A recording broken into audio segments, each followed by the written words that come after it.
Olá, amigos. Hoje, mais uma vez, vou-vos falar de Portugal, da memória e de uma visão. Vou falar-vos de um país antigo, de um povo e de um salto civilizacional. O tempo para os portugueses tem sido um tempo longo, o tempo de um povo vivo. E ao mesmo tempo lançar-vos um desafio. Portugal não é um país jovem. Portugal é um país antigo. Constituiu-se como nação e como Estado no século XII, num contexto de permanente pressão externa, de invasões sucessivas e de tentativas reiteradas de domínio por parte do nosso vizinho, Castela, e mais tarde, Espanha. Portugal é um país pequeno em território, mas extraordinariamente resiliente na sua identidade. Essa é uma vantagem. Durante séculos, Portugal viveu sob a constante ameaça de ser absorvido. E ainda assim sobreviveu. Mais do que isso, teve a ousadia e a coragem de se afirmar. Essa sobrevivência não foi de modo algum passiva. Foi ativa, estratégica e profundamente consciente da sua condição periférica na Europa continental. Daí o empreendimento de uma grande epopeia marítima que deu ao mundo a primeira globalização. No século XV, Portugal ousou, com coragem, planeamento e determinação. Ousou quando tudo parecia difícil, ousou quando os recursos eram escassos, ousou quando o capital humano era reduzido. Mas Portugal lançou-se ao mar, não como uma fuga, mas com uma visão de futuro. E dessa visão nasceu a primeira grande globalização da história da humanidade. Portugal abriu as portas do mar ao mundo. Portugal tornou-se o primeiro império global, verdadeiramente global. Os impérios globais são caracterizados pelos domínios dos mares e das rotas comerciais e o seu controlo estratégico dos acessos à terra. A implantação territorial e administrativa nos 5 continentes e a expansão de uma língua comum em todas as possessões. Mas esse império nasce com uma limitação estrutural profunda: a escassez de recursos. Sobretudo recursos humanos, mas usando uma ruptura tecnológica. Essa limitação obrigou Portugal a conceber um modelo de colonização completamente distinto de todos os outros impérios que vieram a adotar, impérios europeus depois. Menos povoamento, mas mais estratégia. Menos ocupação massiva, mas criação de nós comerciais. Menos continente, mais oceano. Portugal constrói um império marítimo, logístico e relacional, um império de redes. E foi uma nação profundamente humanista que uniu povos. Em 1974 há uma ruptura política e estratégica. O ano de 1974 não representa apenas uma mudança de regime político. Representa uma mudança estrutural de posição no mundo, da nossa posição no mundo.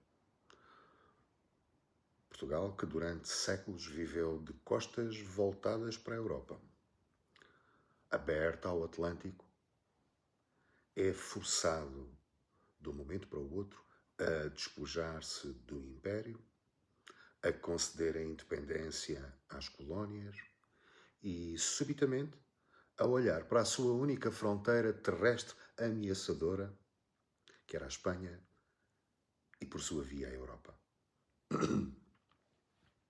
O país mudou o seu eixo, mudou de lógica, muda de dependências. Como é óbvio, toda a estruturação económica teve que mudar. Mas qual era o país que nós tínhamos em 74? Eu lembro-me bem, era criança, mas lembro-me bem. Em 74, Portugal era o país mais pobre da Europa Ocidental. Era um país com uma maioria da população analfabeta. Uma economia assente no setor primário, alguma indústria transformadora e praticamente sem infraestruturas. E com um Estado decapitado e em vias de desenvolvimento, centralizado. A sua economia estava orientada para a transformação de matérias-primas vinda das colónias.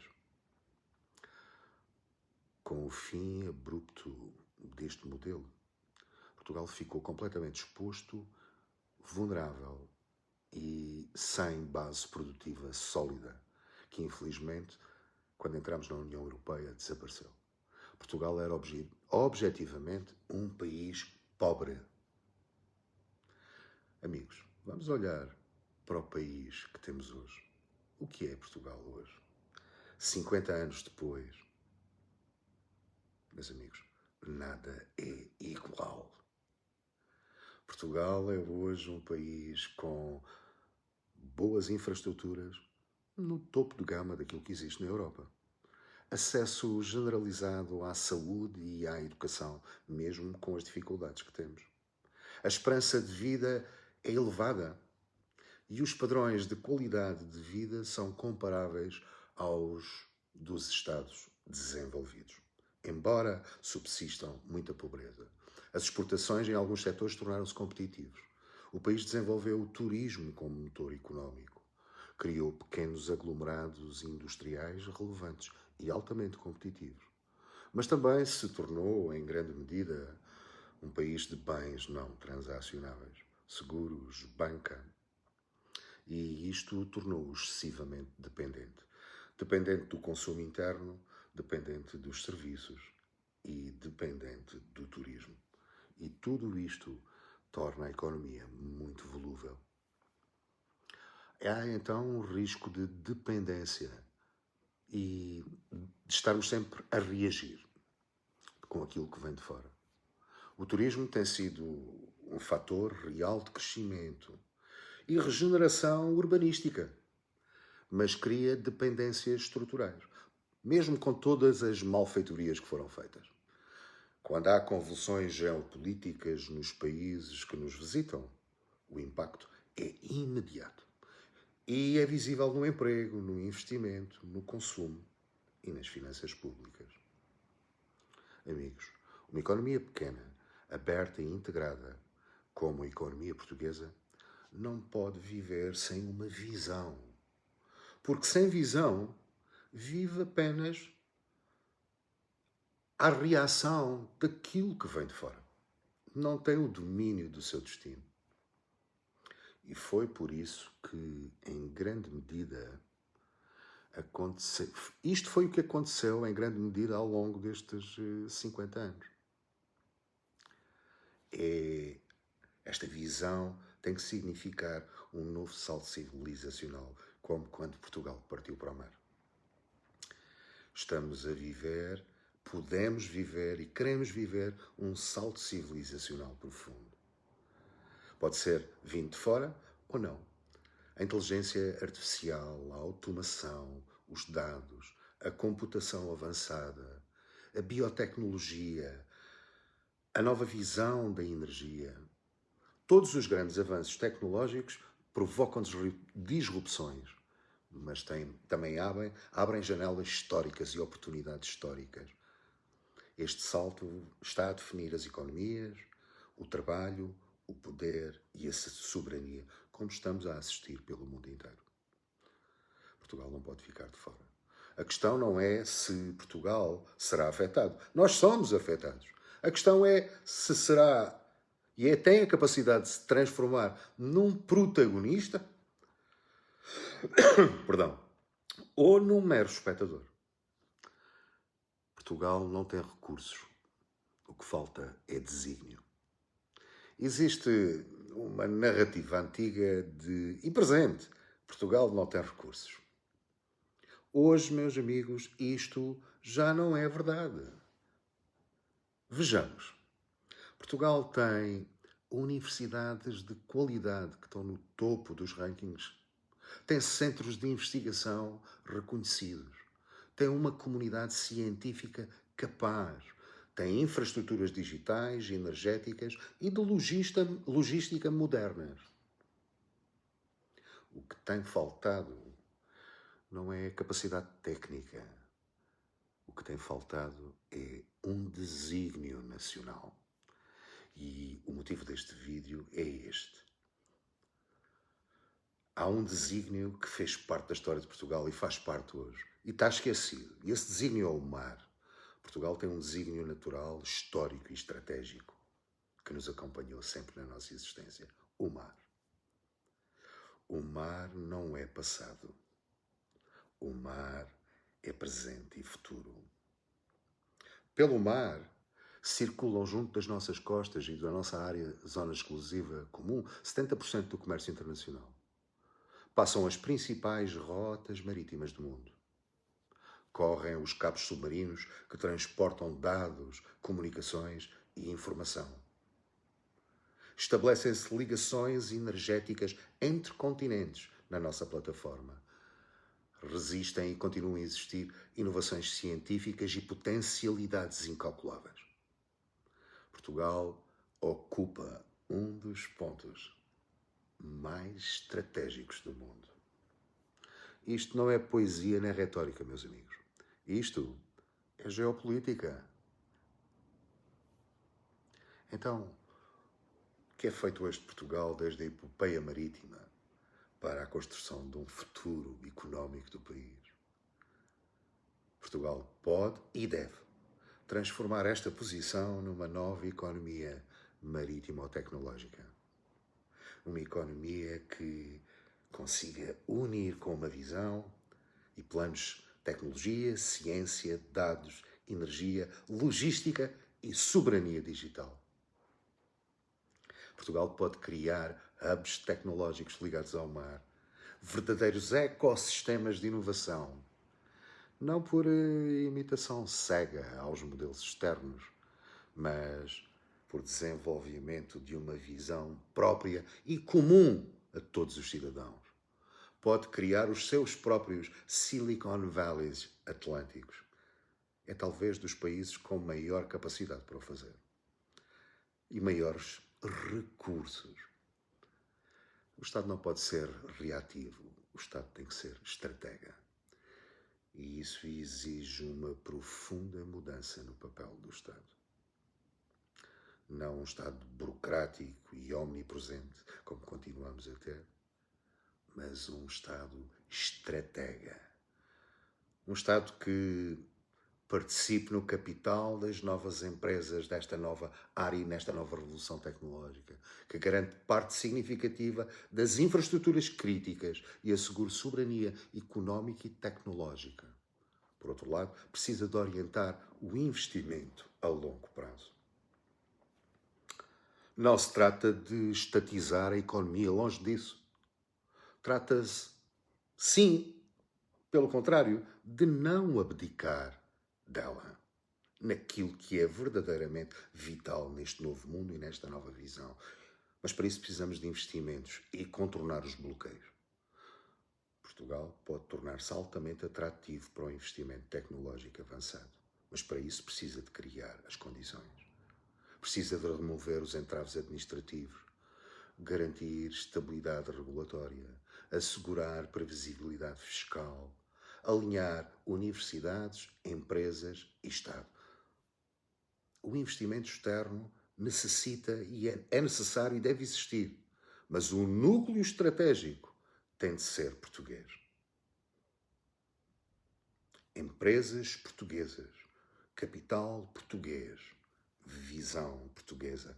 E os exemplos nas novas tecnologias dos drones, os unicórnios, já nos mostram que são capazes. Então há as encruzilhadas da vida. Outros países passaram por momentos semelhantes. Nós já passámos por este momento semelhante no século XV. A Irlanda não tem recursos naturais, mas apostou na educação, na tecnologia e na atração de talento. A Nova Zelândia, nos anos 80, uma economia num caos, isolada geograficamente, apostou na ciência, na inovação e no valor acrescentado e produziu uma visão. Olhem a qualidade de vida hoje desses países. Nada disso aconteceu por acaso. Isso aconteceu por uma visão comum a todos os interlocutores do sistema. Amigos, a demografia é o nosso ponto de partida. Portugal enfrenta um problema demográfico crítico. Sem população ativa, não há economia sustentável. Nem Estado de segurança. Sem famílias não há futuro. E sem jovens não há inovação. A demografia não se resolve com slogans, amigo, e com divisões. Resolve-se com projetos claros do país que queremos. Quando um jovem acredita no seu futuro, ele fica e quer contribuir para esse futuro. E então orienta-se para contribuir e trabalhar. Quero deixar-vos um apelo final a esta loucura política que continuamos a viver e que os partidos ainda não entenderam que é necessário fazer uma reflexão e um apelo cívico. Quando os partidos políticos, quando os representantes dos órgãos de soberania eletivos se submetem ao julgamento democrático do povo, que deixem, por um momento, a lógica do rebaixamento, a lógica da divisão, a lógica do ataque, a lógica do conflito e olhem verdadeiramente para Portugal. Que apresentem visões, que apresentem propostas concretas, que expliquem que país querem construir e como o pretendem fazer. Isto sim, isto é política a sério, não aquilo que andamos a ver, amigos. Portugal não precisa de ruído, que é aquilo que ouvimos todos os dias. Portugal precisa de um horizonte. E esse horizonte faz com essa visão. Esse é um caminho possível. Amigos, Portugal já fez coisas extraordinárias quando decidiu pensar em grande, pensar com clareza. Não por arrogância, mas por necessidade histórica. Hoje estamos a viver o mesmo momento. Este é mais um desses momentos e talvez ainda mais crítico. Faça toda esta incerteza. O caminho não é fácil, mas o caminho pode ser verdadeiramente maravilhoso se houver essa visão, essa construção. Talvez esteja na altura de voltarmos a fazer aquilo que este povo sempre conseguiu fazer e fizemos melhor. Olhar para o horizonte a partir de uma visão.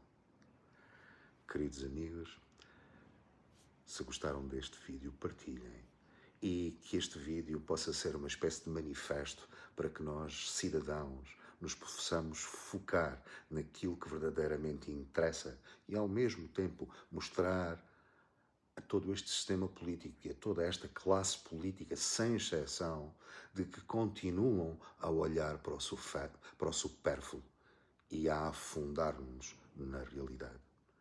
Precisamos todos de ganhar consciência. Então, se te identificas com este vídeo, partilha-o e ganha entendimento, possamos todos ganhar entendimento e uma clareza de visão. Com este vídeo não vos estou a mostrar o único caminho. Estou-vos a mostrar uma visão, apenas uma visão. Mas cada um de nós pode ser o contributo para essa visão. Uma visão pode não ser esta, mas uma visão que engloba os objetivos desta. Uma visão que visa engrandecer Portugal e torná-lo um país viável e que possa continuar a ser um farol para o mundo. Queridos amigos, um grande abraço e até o próximo vídeo.